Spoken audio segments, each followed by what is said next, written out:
Hello, welcome to Holly Jolly Junk Journals. Today I want to talk to you about my new journal, and the idea of my new journal really isn't new to me, and I have to apologize up front for the shadows that my light issue is having today. I'm not sure why I'm having these issues, but we'll figure it out, and unfortunately you'll just have to bear with the shadows today.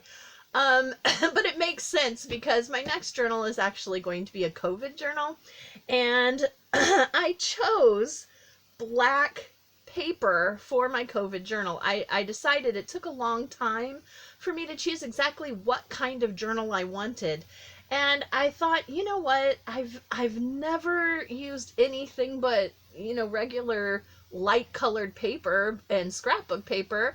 And I thought, you know what, black paper, and since how dismal it seems with COVID, that's what I decided to use. So I ordered these black paper notebooks, and they actually have like notebook paper in them, lined, and the lines are white, the paper's black, and I'm going to use a white pen. And I ordered like 3 or 4 of these because I wasn't sure how many it would take for my journal, and these really aren't awfully thick, I think it said they had 180 pages maybe. It's like a regular spiral bound notebook, except it's not spiral bound. So it's about that same size. Maybe it's 70 or 80 pages. I would have to look to make sure. And they actually made them the day I ordered them. So I thought that was amazing. In the back, it actually tells you what day they were actually created on. So I thought that was really cool. They actually waited to make them until I asked for them. And I decided the second hardest thing about my COVID journal, it wasn't what to write about or what to include, but it was the journal itself. And then the cover. The cover was a really hard decision for me. And I've actually, even though it's November, I've been saving things for this journal all year long. I've been writing little notes about things that have happened. I've collected things. I've bought embellishments all year. I've downloaded and printed embellishments. I've done all kinds of things. And I just couldn't think of something for the cover. Nothing really wanted to look as crazy to me as 2020 has been. So I was looking at memes one day, and I decided that I finally found the perfect meme for it, and I thought, you know what, this is it. This is my cover.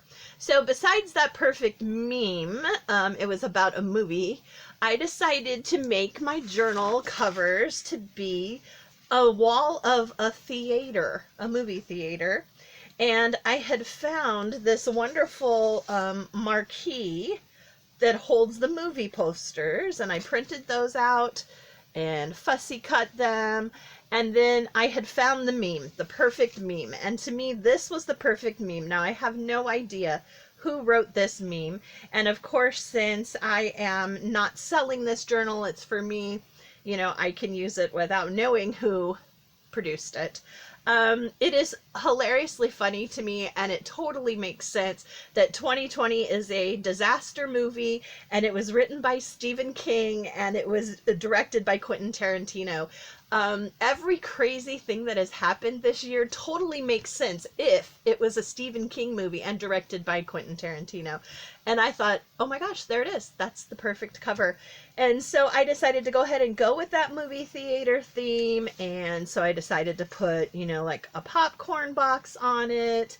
And I found some, out of this actual popcorn box, there were pieces of miscellaneous loose popcorn that I could add on it. And I thought, oh my goodness, this is the perfect cover for my movie theater cover. So that's the front cover, and the back cover is actually going to be an awful lot like it, because with this being like the front movie poster you would see, always at the bottom, there's another part of the movie theater that has like the disclaimers on it and the rating.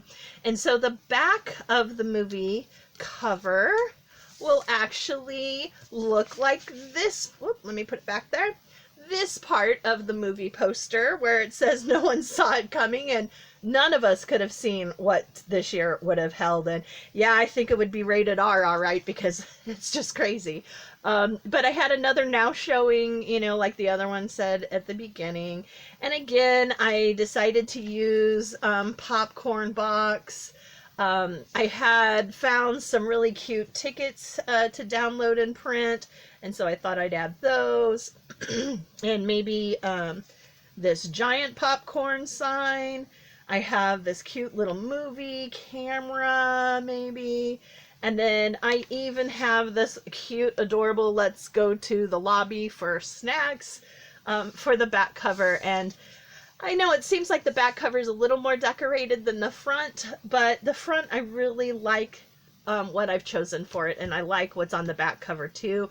Like this is after the showing and this was before, so I'm kind of going to go with that. And then inside the front cover, I'm actually going to have the concession stand. Picture of a concession stand in the front. Whoops, there we go. And in the back cover, I'm going to show the seats after the movie that have popcorn all over the floor and stuff like that. So that's what I've decided to do for the cover. Now I have been purchasing all kinds of ephemera, saving things, cutting memes out. I have them put in bags with some notes I've taken on things, you know, like when we could eat at restaurants again, a lot about hand sanitizing and, you know, what phase we're in, all of these things all year. I've been keeping track of masks, toilet paper shortages, one of my favorite things to get ephemera for.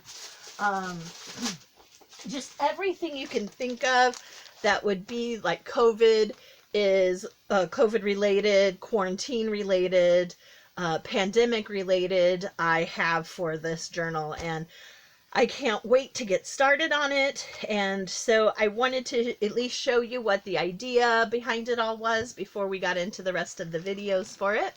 And I want to thank you for viewing today. And I know the lighting's a little wonky. We had some issues with our lighting today, and so we had to kind of just work with what we had. So hopefully by the next video, all of this will be taken care of. So thanks for coming today, and I hope you guys you know, think about doing a COVID journal. It could be serious, it can be light. Mine's going to be a mixture of just really what I've been going through personally. So, you know, I don't mean to offend anyone. It's just, this was my experience during this year, and I really wanted to keep track of it for posterity. I have a lot of grandchildren and children, and I really wanted them to be able to read, especially the grandchildren later when they're older, because they're looking at COVID during this whole time period with child eyes, and I think they have a very different perspective of what's going on when us grown-ups actually understand very deeply what's going on. So I want them to know what I was thinking and feeling and the things that we went through, because I really don't think they're going to remember much about this time. So anyways, thanks for watching today, and I will see you again later. Bye-bye.